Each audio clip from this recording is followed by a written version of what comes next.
Welcome to Casa Kiko.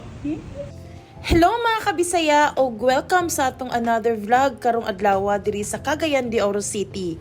And for today's vlog, bisitahon na to ang Casa Kiko.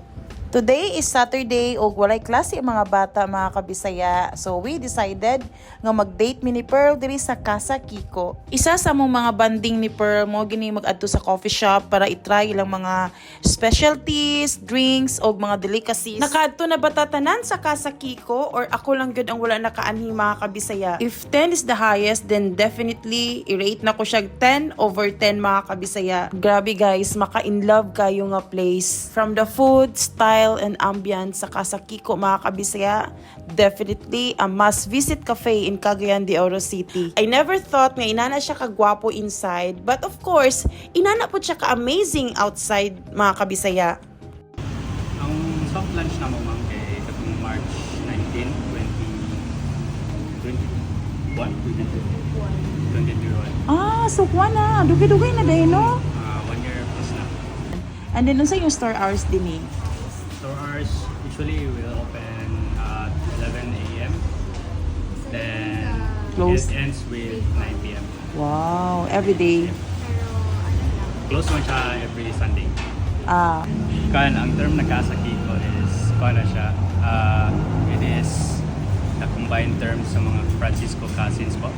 so wow, so family of Kiko, Francisco. Ano siya na term siya, Casa Kiko.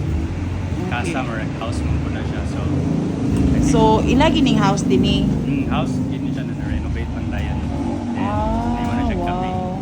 Wow, nice. Very nice. Thank you. Thank you ma'am. Hello ma'am, kanin na yung store. Hello, wow! OMG! Nice ka yung CR, good promise. Mag-picture niya if ever. Chanda, sir, no? Kung gusto kag peaceful nga cafe at the same time dili ka maboard, well, diri na mo sa Casa Kiko mga kabisaya. Nga naman, naisungka-sungka nga pwede ninyo dulaan or books nga pwede ninyo basahon. Ang Casa Kiko is located at Patag Road Highway beside St. John Chapel, so dali lagi siya madtuan mga kabisaya.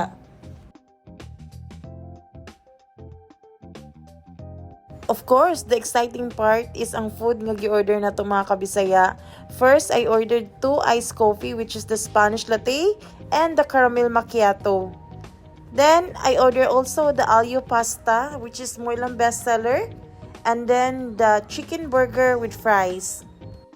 Guys, tan-awon pa lang daan na ako, no? Murag lami, nagid kayo ang food diri sa Casa Kiko. Kabalo ba mo unsa pa mas na-amaze ko?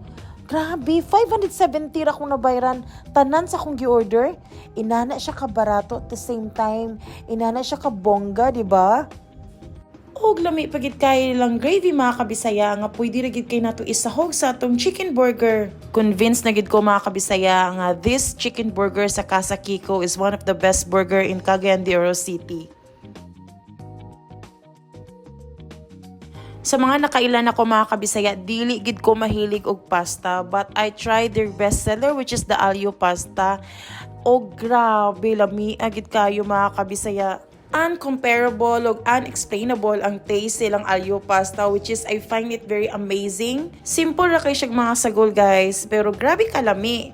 So ako pong gitry ang alio pasta nga ipalaman ako sa ilang toasted bread. O grabe, lami gid kayo guys. So munang ingon ko i-rate na ko ning Casa Kiko, it would be 10 over 10. Og maklaro man gid ninyo mga kabisaya no kung unsa akong itsura, kung ganahan gid kay ko sa pagkaon, dili na gid siya angay ikontra pa kay lami gid kay siya. So i-try na ninyo diri sa Casa Kiko para apil sad mo maka-witness kung unsa kalami sa ilang pagkaon dinhi. After ko nagkaon sa ilang alio pasta, ya din ako giinom akong gi-order sa iced coffee which is the Spanish latte which is very perfect combination gid siya mga kabisaya.